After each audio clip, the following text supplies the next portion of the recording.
Everyone, I am Pallavi Mishra and welcome back to my channel learn to teach.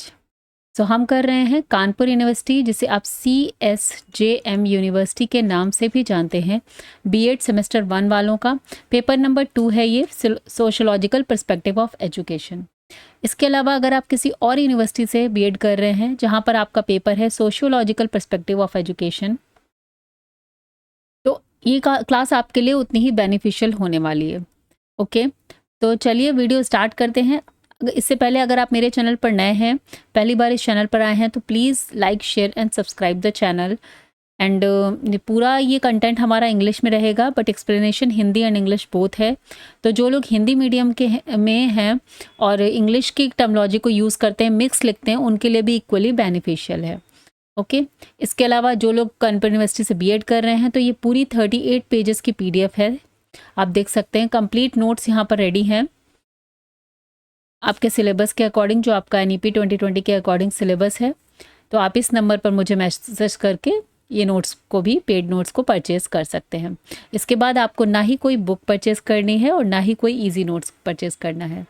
Okay, सो यहाँ पर paid notes के साथ साथ आपको ये लास्ट 2 ईयर्स के पेपर्स भी मिलते हैं। ये है 24-25 का और ये है 23-24 का। तो 2 साल के पेपर प्लस आपको पूरा ये PDF मिलता है। ओके, तो चलिए वीडियो स्टार्ट करते हैं। आपका पेपर नंबर 2 है सोशलॉजिकल पर्सपेक्टिव ऑफ एजुकेशन। और हाँ, ये आर्ट्स हो या साइंस हो या कॉमर्स हो, किसी भी बैकग्राउंड के हैं, आप सबके लिए ये कॉमन पेपर है। This is common for all. Okay, ठीक है। तो सोशलॉजी, अभी हमने इससे पहले पेपर नंबर 1 की कुछ क्लासेस की हैं, which is philosophical perspective of education. आज हम कर रहे हैं sociological perspective of education, unit 1। So unit 1 में आपका आता है sociology, meaning, nature and definitions. ठीक है, पहले हम आज का टॉपिक पढ़ेंगे, फिर इसके अकॉर्डिंग आपके जो क्वेश्चन पेपर में क्वेश्चंस हैं उनको भी देखेंगे कि क्वेश्चंस कैसे पूछे जाते हैं। ठीक है, तो sociology is the science of society that studies social life, relationships, institutions and culture to understand and improve human life. Okay, ये ह्यूमन लिविंग कह सकते हैं आप। तो सोशोलॉजी बेसिकली है क्या, जो हमारी एक तरह की साइंस है, बट किसकी साइंस है? सोसाइटी की साइंस है, जिसके अंतर्गत हम क्या पढ़ते हैं? हमारी सोशल लाइफ पढ़ते हैं, हमारे रिलेशनशिप्स को पढ़ते हैं, हमारे जो भी इंस्टीट्यूशंस हैं like family, religious institutions, school, college, government, social area जो हमारा पूरा है, साथ में कल्चर को भी अंडरस्टैंड करते हैं। और किस कॉन्टेक्स्ट में? To improve our life. Humans की जो लिविंग है, उनकी लाइफ है, रहन सहन है, उसको बेटर करने के लिए जो भी हम स्टडी करते हैं, that comes in sociology. Okay, so इसको हिंदी में क्या हम बोलते हैं? समाज शास्त्र। एटिमोलॉजिकल मीनिंग, इस पर क्वेश्चन आ जाता है डायरेक्ट कि what is the etymological meaning of sociology. तो ये आपको हर उसके लिए याद रखना है। एटिमोलॉजिकल मीनिंग को कहते हैं शाब्दिक अर्थ। The word sociology is derived from 2 words. Latin word socio है हमारा, सोशियस मीनिंग कैंपेनियन और society. Okay, and Greek word logos, जिसका मीनिंग होता है स्टडी और साइंस। तो सोसाइटी कंप्लीट मीनिंग हम क्या बोलेंगे? साइंटिफिक स्टडी ऑफ सोसाइटी और सोशल रिलेशनशिप्स। तो सोशियोलॉजी का मीनिंग क्या हो गया? साइंटिफिक स्टडी ऑफ सोसाइटी और सोशल रिलेशनशिप्स। क्लियर हो गया? तो this is the etymological meaning. Now हम लोग मीनिंग ऑफ सोशियोलॉजी पर आ जाते हैं। Sociology is the systematic and scientific study of human society, social institutions, pattern of behavior and interaction among individual and groups. ये जब भी हम किसी समाज की साइंटिफिक स्टडी मीन्स होता है हमेशा कि एक ऑब्जर्वेशन, एक्सपेरिमेंट और तथ्यों के बेसिस पर जो हम स्टडी करते हैं, और वो भी एक सिस्टमैटिक वे में करते हैं। ठीक है, तो जब हम यही स्टडी साइंस सोसाइटी की करते हैं, सोशल इंस्टीट्यूशंस की करते हैं, लाइक कई बार डिस्कस किया है कि जैसे इंडियन सोसाइटी डिफरेंट है, बट हमारी जो वेस्टर्न सोसाइटी है वो डिफरेंट है। अलग अलग कंट्री में अलग अलग कल्चर है, अलग अलग तरह के उनके जो है नॉर्म्स हैं, वो उस तरह की चीज़ों को फॉलो करते हैं। पैटर्न ऑफ बिहेवियर अलग अलग देशों में अलग अलग है, हर जगह का कल्चर अलग है। तो उसी की स्टडी को हम लोग बोलते हैं सोशियोलॉजी। ठीक है, it tries to understand how society functions, how people live together, how social rules and values are created and followed. ठीक है, तो समझ में आ गया कि इसके अंतर्गत क्या समझा जाता है कि सोसाइटी काम कैसे करती है। मीन्स हर सोसाइटी, इंडियन सोसाइटी अलग है, आप समझ लिए, वेस्टर्न सोसाइटी अलग है, चाइनीज़ अलग होंगे, ठीक है। अपने अगर नेबरहुड के भी कंट्रीज़ देखेंगे तो सब में अलग-अलग उनका अलग कल्चर है, उन वहाँ पे अलग तरीके से लोग रहते हैं, उनके अलग सोसाइटी के रूल्स एंड रेगुलेशंस हैं, नॉर्म्स हैं, तो उन सबको अंडरस्टैंड करना, that is a sociology. Clear हो गया। नाउ कमिंग टू द, जैसा कि मैंने पहले भी बताया है कि डेफिनेशंस आपको 3 से 4 एजुकेशनिस्ट की लिखनी होती हैं, वो भी हाईलाइट करके, आप जिससे आपका एग्जामिनर पर इसका अच्छा इंप्रेशन पड़ता है और आपके नंबर पर भी इसका इफेक्ट पड़ता है। तो अगस्त कॉम्टे, जो फादर ऑफ सोशियोलॉजी बोला जाता है, उनको उन्होंने बोला है sociology is the science of social order and progress. ठीक है। एमिली डर्कहेम, इन्होंने बोला है sociology is the science of social institutions. तो ये फेमस नाम है, इनकी डेफिनेशंस को भी मैंने शॉर्ट में करके दे दिया है कि आप जब वहाँ पर इसको लिखेंगे तो इजी है लर्न करना भी, और साथ में आपको इसमें अच्छा इंप्रेशन भी पड़ता है एग्जामिनर के ऊपर। मैक्स वेबर बोलते हैं sociology is the science which attempts the interpretative understanding of social actions. तो ये डेफिनेशंस तो हैं, आपको एज इट इज़ ही लिखनी है, इसमें कुछ चेंज होता नहीं है। मैकवेल एंड पेज ने बोला sociology is the study of social relationships and institutions. ठीक है, तो ये चारों डेफिनेशन समझ में आ गई हैं, इनको एज इट इज़ ही लिखना है, इसमें कुछ चेंजेस नहीं है। बाकी का जो भी हम कंटेंट यहाँ पे पढ़ रहे हैं, आप इसको समझ लेंगे और उसके बाद इसको अपनी लैंग्वेज में आराम से एक्सप्लेन कर सकते हैं। ठीक है, बहुत ही ईजी लैंग्वेज में यहाँ पर कंटेंट लिखा हुआ है। जब आप कोई बुक उठाते हैं या कोई ईजी नोट्स वगैरह उठाएंगे, और आप जब अगर आप पहली बार सोशलॉजी पढ़ रहे हैं एज अ साइंस स्टूडेंट या कॉमर्स वाले, तो उनके लिए तो थोड़ा सा मुश्किल हो जाता है चीज़ों को अंडरस्टैंड करके दिमाग में रखना। ठीक है, तो यहाँ पर मैंने इसीलिए कोशिश की है कि बहुत ईजी लैंग्वेज में कंटेंट को पूरा तैयार किया है। तो यहाँ पर नेचर आ जाता है। अब नेचर ऑफ सोशियोलॉजी लिखने का क्वेश्चन आता है आपका, तो इसमें हम पॉइंट वाइज याद करेंगे, अंदर का एक्सप्लेनेशन आप खुद करेंगे। ठीक है, जैसा कि सोशल साइंस, पहला क्या है, सोशल साइंस नेचर कैसा है, sociology studies human society and behaviour in a scientific manner. ठीक है, ह्यूमंस की जो सोसाइटी है और जो उनका बिहेवियर है उसको साइंटिफिक मैनर में जो है ये स्टडी करती है, इसीलिए इसको हम लोग सोशल साइंस भी बोलते हैं। Empirical and theoretical, it uses data observation and reasoning to build theories. अब जो भी थ्योरीज आती हैं वो डेटा पे आती हैं, ऑब्जर्वेशन पे आते हैं, रीजनिंग के थ्रू आती हैं, ऐसे ही कोई कुछ भी नहीं बोलता है। ठीक है, तो इसीलिए बोलते हैं एम्पेरिकल एंड थ्योरेटिकल। नेक्स्ट आता है हमारा डायनामिक। ये कैसी होती है, dynamic. Sociology deals with changing aspects of society, culture and values. तो सिंस वी नो दैट कि फ्रॉम, अगर आप बहुत 60-70 साल पहले जाएंगे और अभी जाएंगे, धीरे धीरे हर दिन, हर 2-4 साल पहले से ही लेकिन आज तक में कितने चेंजेस आ गए हमारी सोसाइटी के अंदर। तो दिस मीन्स क्या है, ये स्टैटिक नहीं है, ये चेंज होती रहती है with respect to time. So dynamic हम इसको बोलेंगे। ठीक है, universal but abstract. Sociological principles can be applied to all societies, but it is not an exact science like physics. ठीक है, तो जैसे फिजिक्स का फिनोमिना है तो वो हर जगह सेम ही होने वाला है। ठीक है, ये हमें पता है। तो ऐसा है, ये होता यूनिवर्सल है जस्ट लाइक फिजिक्स, बट ऐसा नहीं है कि ये हर जगह एग्जैक्ट साइंस की तरह एप्लीकेबल होगा। जैसा कि मैंने बताया कि हर जगह सोसाइटी के अपने अपने कुछ वैल्यूज़ हैं, कुछ कल्चर हैं, कुछ नॉर्म्स हैं, तो वो उनके जहाँ पर जाके चीज़ें चेंज होती रहती हैं। तो वही है, यूनिवर्सल तो है एक kind of sociological principles, but abstract होते हैं। ठीक है, अमूर्त होते हैं। लास्ट आता है value free study. It tries to be neutral and unbiased, observing facts as they are. अब लास्ट में क्या आता है कि इसके अंतर्गत सोशलॉजी के अंदर क्या होता है, जो भी चीज़ें पढ़ी जाती हैं, जो भी अध्ययन होता है समाजशास्त्र में, क्या न्यूट्रल होता है, अनबायस्ड होता है। ठीक है, जो भी फैक्ट एंड फिगर्स निकल के आ रहे हैं हमारी सोसाइटी में, समाज में, उसके बेसिस पर स्टडी की जाती है। तो यहाँ पर कोई बायसनेस नहीं दिखाई जाती। तो कुल मिलाकर यहाँ पर नेचर में टोटल 5 पॉइंट्स हैं। ठीक है, इनको आप लिखेंगे और साथ में यहाँ पर इसका फ्लो चार्ट भी बनाएंगे। ठीक है, फ्लो चार्ट एंड ऑल कैसे बनाना है वो मैं आगे की वीडियोस में आपको बताऊंगी कि कॉपी बीएड में आपको कैसे लिखनी है, जिसमें आपको ज़्यादा से ज़्यादा नंबर मिल सकें, बिकॉज ये आपका सब्जेक्टिव पेपर है। ओके, नेक्स्ट हम चलते हैं। अब आता है हमारे scope of sociology. The scope of sociology refers to the range of topics and areas that sociology studies. अब स्कोप का मतलब क्या होता है, बेसिकली स्कोप का ऑफ सोशोलॉजी का मतलब क्या है कि वो सारे टॉपिक और एरियाज जिनकी जिनकी का अध्ययन या जिनकी स्टडी हम सोशियोलॉजी में करते हैं, वो सारी चीज़ें स्कोप में आ जाती हैं, ठीक है। तो since sociology is the scientific study of the society, it includes everything related to the human relationships, institutions, behavior, values and culture. This means इसके अंतर्गत सब कुछ इंक्लूड हो जाता है, मानवों के आपस में जो रिलेशनशिप्स हैं, इंस्टीट्यूशंस में आते हैं, फैमिलीज, रिलीजियस प्लेसेस या गवर्नमेंट से रिलेटेड या आपके school and all institutions, all the kind of institutions आते हैं। नाइट में बिहेवियर और वैल्यूज और culture, everything related to the humans life comes in the sociology, ठीक है। अब हम यहाँ पे पॉइंट वाइज इसको समझेंगे। Study of society and social groups, sociology examine how people live together in society. कैसे, क्या एग्जामिन करती है कि पीपल सोसाइटी में कैसे रह रहे हैं, हाउ दे फॉर्म ग्रुप्स, कैसे वो ग्रुप्स बनाते हैं, सच एज कैसे फैमिली, कम्युनिटी, एसोसिएशंस। ओके, जैसे कि फैमिली का कॉन्सेप्ट अगर आप देखेंगे इंडिया में अभी अलग है, वेस्टर्न्स में अलग है। पहले इंडिया में जॉइंट फैमिलीज हुआ करती थी, अब क्या हो रही है, न्यूक्लियर फैमिलीज ज़्यादा हो रही हैं, है ना। तो ये चेंजेस आ रहे हैं, तो इनकी स्टडी कहाँ पर आ जाती है, सोशियोलॉजी में। कम्युनिटी कैसे बिल्डअप हो रही है, पहले कैसे होती थी, अभी क्या हो रहा है, लोग जो है गाँवों में कम रह रहे हैं, वहाँ से अपनी जगह को छोड़ के दूसरी जगह जा रहे हैं, तो उनकी कम्युनिटी में अब क्या हो रहा है, नए नए लोग शामिल हो रहे हैं।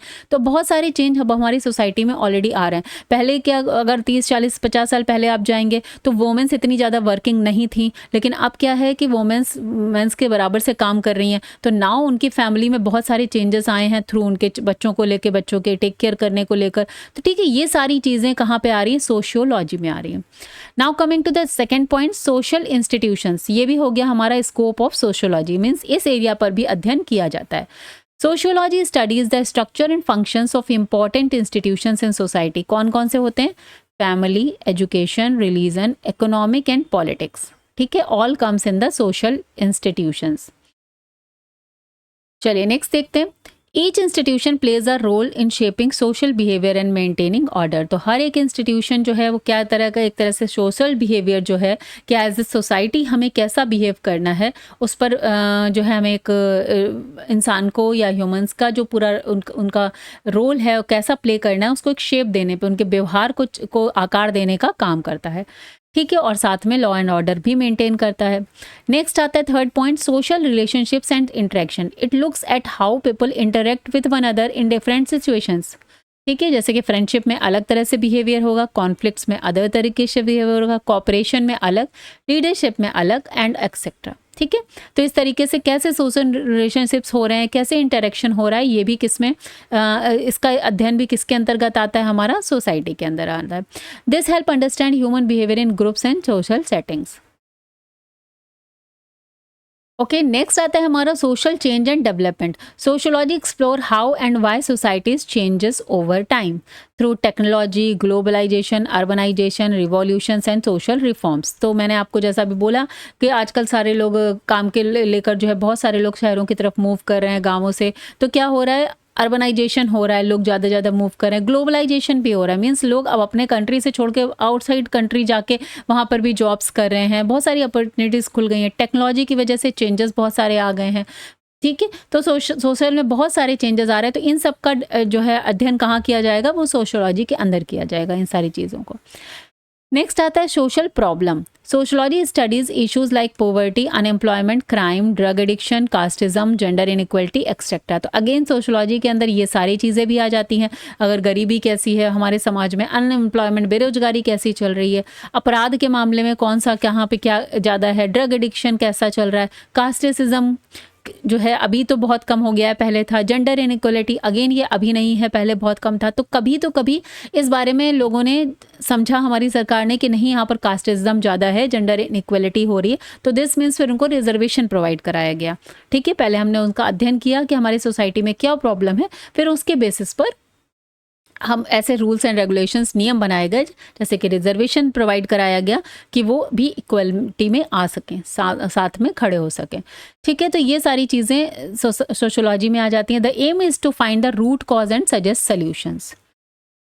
नेक्स्ट आ जाता है हमारा culture and norms. It includes the study of traditions, customs, values, norms and belief systems that guide human behaviour in different cultures. तो अगेन यहाँ इसके अंदर कल्चर तो सबसे मेन कारण है सोशोलॉजी के अंदर, क्योंकि पूरा समाज ही बनता है उन्हीं ट्रेडिशन से। जिस तरह के लोग हैं, हम समाज है, वहाँ पर वैसे ट्रेडिशंस होंगे, कस्टम्स होंगे, वैल्यूज़ होंगे, नॉर्म्स होंगे एंड बिलीफ सिस्टम्स होंगे। ठीक है, तो ये तो सबसे मेन कारण आ जाता है कल्चर्स एंड नॉर्म की स्टडी करना। नेक्स्ट आता है सोशल स्ट्रैटिफिकेशन।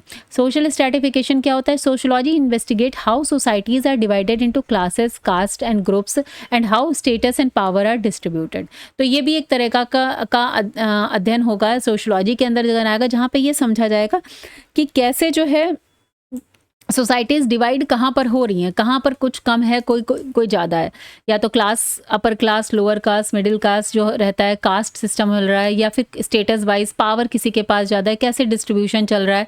मतलब जैसे बोलते हैं ना कि अमीर अमीर होता जा रहा है, गरीब गरीब होता जाता है। तो ये सब चीज़ों को समझना और फिर इनके बेसिस पर प्रॉब्लम्स का सोल्यूशन फाइंड आउट करना, ये कहाँ पे आएगा? स्कोप ऑफ सोशोलॉजी में आ जाएगा।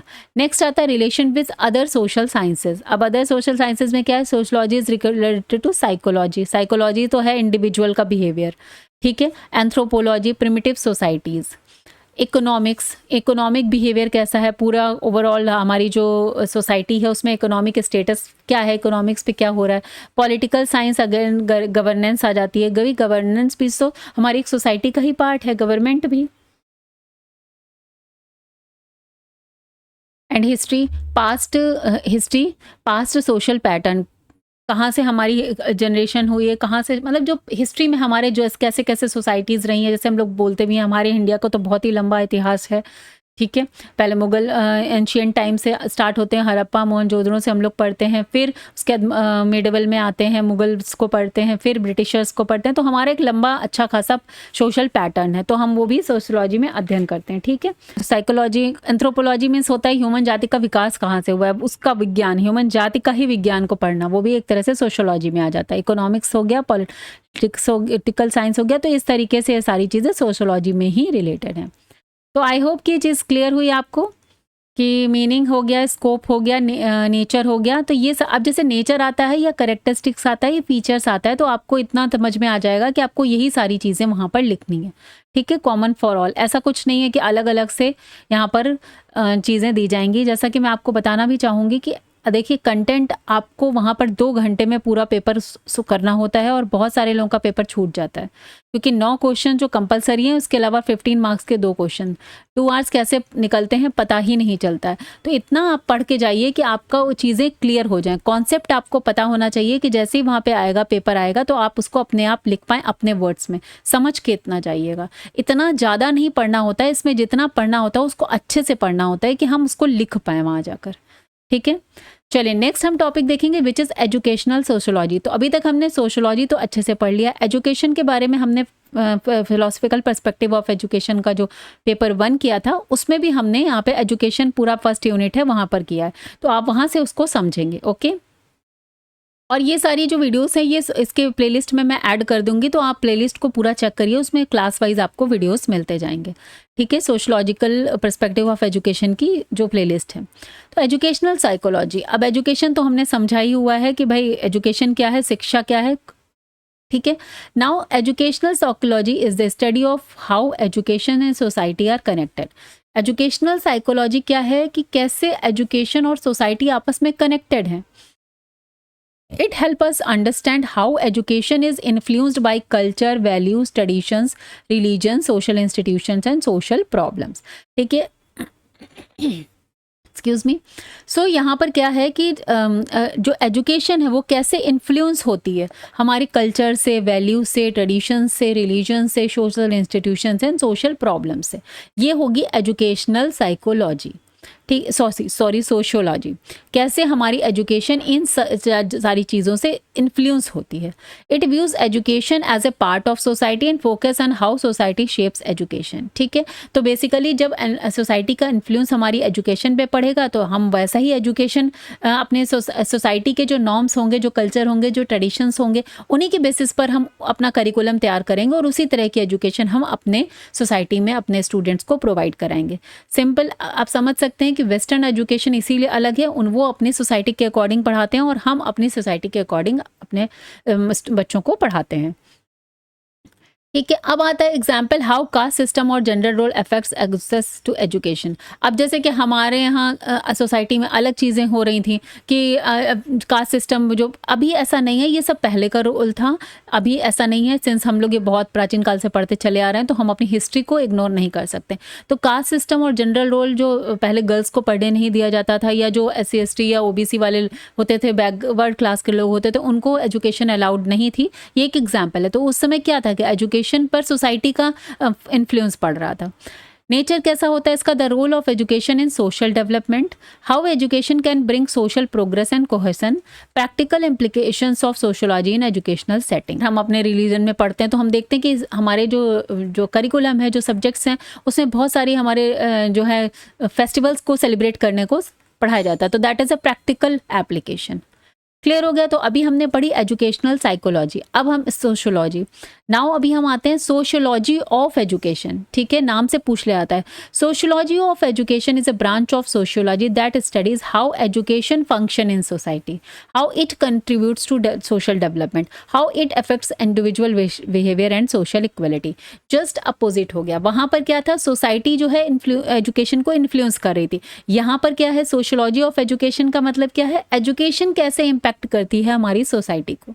ठीक है, जब लोग पढ़ने लिखने लगे, पहले क्या था कि जब नहीं अप्रोच थे वो कर पा रहे थे, एजुकेशन ज़्यादा एसेस नहीं था, तो हमारा डेवलपमेंट नहीं था। लेकिन जैसे जैसे पढ़ना शुरू हुआ, लोगों को ज्ञान आ गया, लोग एजुकेटेड होने लगे, तो हमारी सोसाइटी कैसी हो गई? एजुकेटेड हो गई।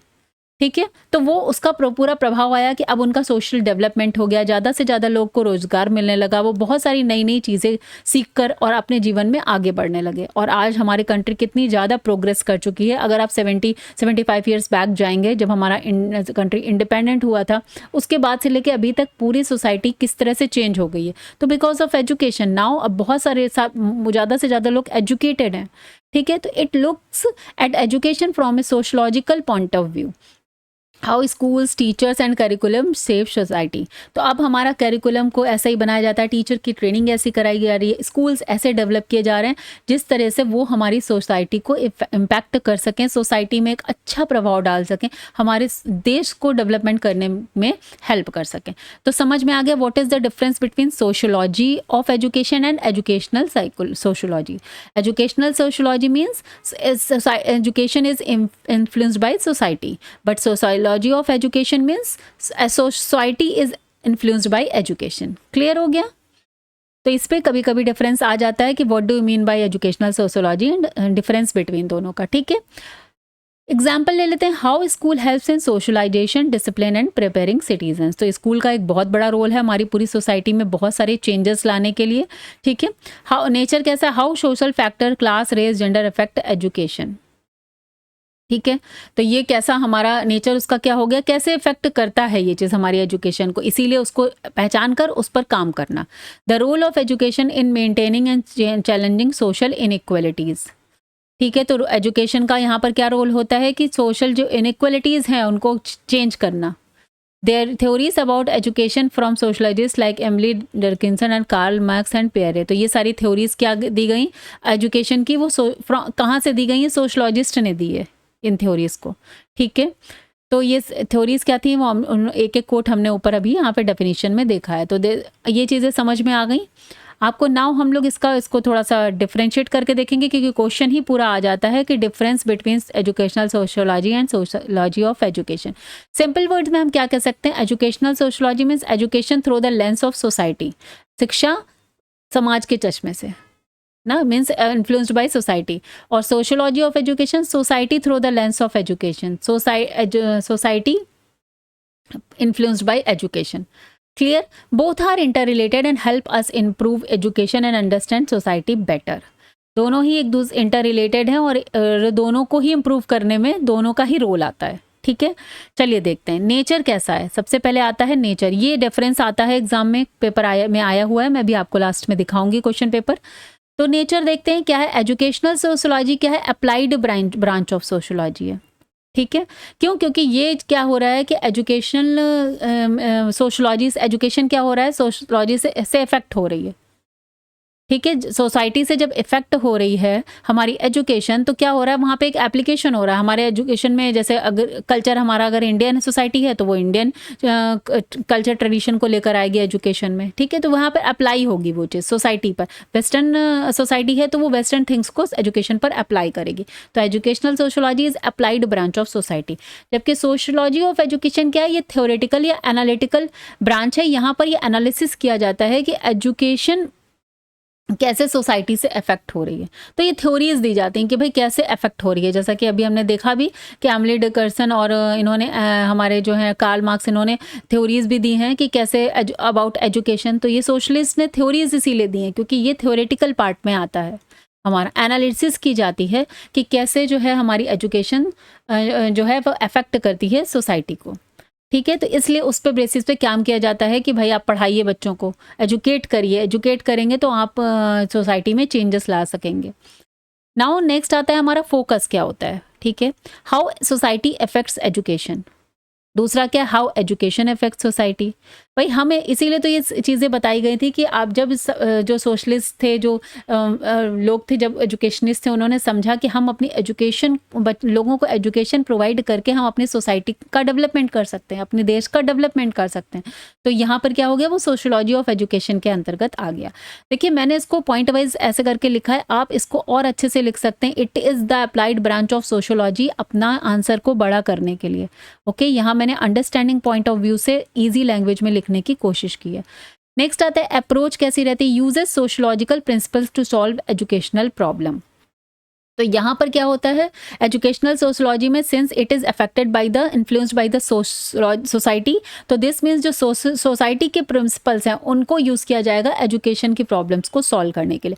सिंपल सा एग्जांपल लेते हैं कि हमारे करिकुलम में क्या क्या हमें ऐड करना चाहिए, हमारी हिस्ट्री में हमें क्या क्या ऐड करना चाहिए, ज्योग्राफी में क्या ऐड करना चाहिए। तो जो हमारी सोसाइटी है हम वही सारी चीज़ें अपने एजुकेशन में ऐड करेंगे, ठीक है। जबकि जो सोशोलॉजी ऑफ एजुकेशन है, studies education as a system within sociology. तो यहाँ पर क्या है, सिंस एजुकेशन अफेक्टेड होती है तो यहाँ पर हम उसको अध्ययन करते हैं एजुकेशन को एज ए सिस्टम, कि कैसे हम उसको सोसाइटी के डेवलपमेंट में उसको यूज़ कर सकते हैं। क्लियर। दोनों का ऑब्जेक्टिव क्या रहता है, improve education through societies values. यहाँ पर एजुकेशन को इम्प्रूव किया जाता है सोसाइटी की वैल्यूज़ को। सो हमारी जो इंडिया की जो वैल्यूज़ हैं, जैसे हमारा कॉन्स्टिट्यूशन है, प्रियम्बल है, तो उसमें सेकुलरिज्म है, justice, honesty, fraternity, integrity, sovereign, ये सारी चीज़ें हमारे प्रियम्बल में है। डेमोक्रेटिक कंट्री है, तो इन सारी चीज़ों को हमने अपनी एजुकेशन में इम्प्लीमेंट करेंगे, ठीक है। Education, understand the role of education in social structure. अब सोशल स्ट्रक्चर को करने में एजुकेशन क्या रोल प्ले कर सकती है कि हम अपनी सोसाइटी में इक्वलिटी ला सकें। जो जेंडर इनइक्वलिटी है, जो पुअर पीपल हैं, उनको कैसे लाके मेन स्ट्रीम में खड़ा कर सकते हैं, कैसे उनको एजुकेट कर सकते हैं कि वो भी अपने जीविका के लिए, अपने एम्प्लॉयमेंट के लिए काम कर सकें, ठीक है। तो एजुकेशन के थ्रू वहाँ पर उनका डेवलपमेंट कैसे कर सकें। नेक्स्ट आता है example, role of family religion in education. Family का रोल पड़ता है, रिलीजन का एजुकेशन पे रोल पड़ता है, ये हमने अभी डिस्कस किया। Role of school in reducing inequality, तो अगेन यहाँ पर एजुकेशन का रोल सोसाइटी पर क्या पड़ता है। तो आई होप कि चीज़ क्लियर हो गई है। आज के टॉपिक हमने कर लिया है ये क्लास में। चलिए अब देख लेते हैं कि यहाँ पर हमारा क्वेश्चन पेपर में क्वेश्चन कैसा आया है। देखिए ये 24-25 का क्वेश्चन है, यहाँ पर देखते हैं पेपर। एक अभी आपको पेपर पैटर्न एंड ऑल भी डिस्कस करेंगे। यहाँ पर 2 आवर्स में 75 मार्क्स का ये पेपर होता है, सब्जेक्टिव पेपर है। और लघु उत्तरी शॉर्ट आंसर्स में पहला क्वेश्चन आया हुआ है, देखिए, what is the difference between educational sociology and sociology of education. यही क्वेश्चन अभी हमने किया है। देखिए 5 मार्क्स में आपको ये क्वेश्चन मिल गया है और ये इस क्वेश्चन को लिखने के लिए आपको पूरे 4 to 1.5 पेज, ठीक है, 1.5 पेज से 2 पेज के बीच में लिखा जाता है। इतना मटेरियल आपको आना चाहिए। क्लियर हो गया। नेक्स्ट हम 23-24 का भी पेपर देख लेते हैं। यहाँ पर कैसे क्वेश्चन आया हुआ है इसको भी चेक करते हैं। कहाँ पर आपका ये इससे रिलेटेड क्वेश्चन है। ओके, देखिए यहाँ पर आ गया, right the meaning and nature of sociology. तो हमने ये क्वेश्चन भी आज के क्लास में किया है कि right the meaning and nature of sociology. Again वही ये 5 मार्क्स का क्वेश्चन है, आपको 1.5 पेज में कम से कम लिखना होता है ये पूरा, ठीक है। कॉपी वगैरह कैसे लिखनी है वो मैं आगे के वीडियोस में आपको डिस्कस करूंगी। चलिए मिलते हैं नेक्स्ट क्लास में। Till then bye bye, take care. अगर आपको क्लास यूजफुल लग रही है तो प्लीज़ चैनल को लाइक करिए, शेयर करिए, सब्सक्राइब करिए और अपने फ्रेंड्स में ज़रूर शेयर करिए। ज़्यादा से ज़्यादा लोगों तक ये वीडियो पहुँचे, उनको भी हेल्प मिले और मुझे भी फिर बहुत मोटिवेशन और इनकरेजमेंट मिलता है आप लोगों के लिए और ज़्यादा से ज़्यादा वीडियो बनाने के लिए। ठीक है, चलिए मिलते हैं नेक्स्ट वीडियो में। Thank you.